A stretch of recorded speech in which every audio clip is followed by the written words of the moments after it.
maadaama wadanka aan wax badan ku soo noqonaynay ayaan aad iyo aad waxaan u jeclaaday inay noqoto gaalkacyo meel dhalinyaradu ay maaragtay ku caweyn karto oo ay imaan karto ay ku cashayn karaan waxa wax lagu farxaa inay leedahay meel caruurtu ku ciyaaraan waxay leedahay meel maaragtay dhalinyaradu ay ku caweysimi karaan oo ku sheekaysan karaan gudaha iyo banaankaba waxaad ka garan kartaan inta baabuur ee maanta halka taagnayd maalin walbana waa sidaas ama barxad gudaheeda marka waxaan dhihi karaa maaragtay ma sha Allah tabarakallah runtii dadka reer gaalkacyana waa dad aad iyo aad u fiican la'aantoodna wax noo hirgeli lahaa ma jirin gacmaheena qabteen waa noo yimaadaan caruuraha dhan bay noo keenan mararka qaarkood waxa dhacda caruurta inaan kala celin weyno tirada intay ka bataan oo safety-gooda aan u baqnay inay wax gaaraan siday u jecel yihiin waalidiintu siday ilbax u yihiin siday u rabaan ilmahooda maaragtay inay farxad kala qayb qaataan maalinta khamiista gelinka dambe oo dugsiyada iyo iskuuladu xiran yihiin iyo maalinta jimcada waxaanba dhihi karaa runtii gaalkacyo maadaama ay weligeed ahayd meel waxbarashada ku horeysa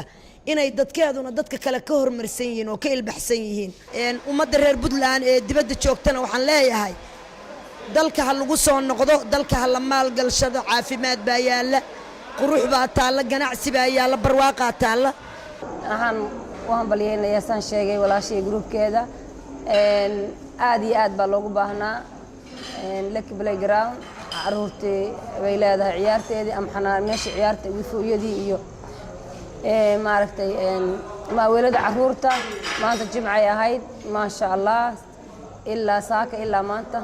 saasa loo wada taagnaa wallahi waxaan leeyahay waqtigeedii bay walaashay timid ما شاء الله aad baan ugu hambalyeynayna umada Soomaaliyeed waxaan u sheegay diasporada kalaba ku dayda ilmo mootoote meherada ay furteen fariin cadaytani waxay u tahay in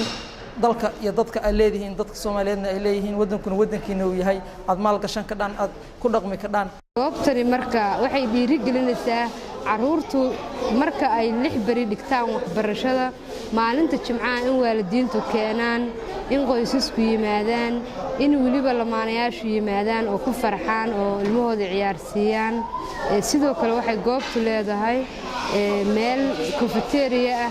oo cuntadii loo baahan yahay laga helayo oo caruurta la siinayo runtii waxaan bulshada ku boorinaynaa in caruurtooda farxadan ay keenaan sanadaha horena waxay muhiim u tahay caruurtu inay ciyaaraan waxaa meeshan baa waxa keenay ciyaalka meesha ciyaalka lagu ciyaaro aad bay ugu faraxsan yihiin oo meeshan aan keena maanta ciyaalkayga ku ciyaaraan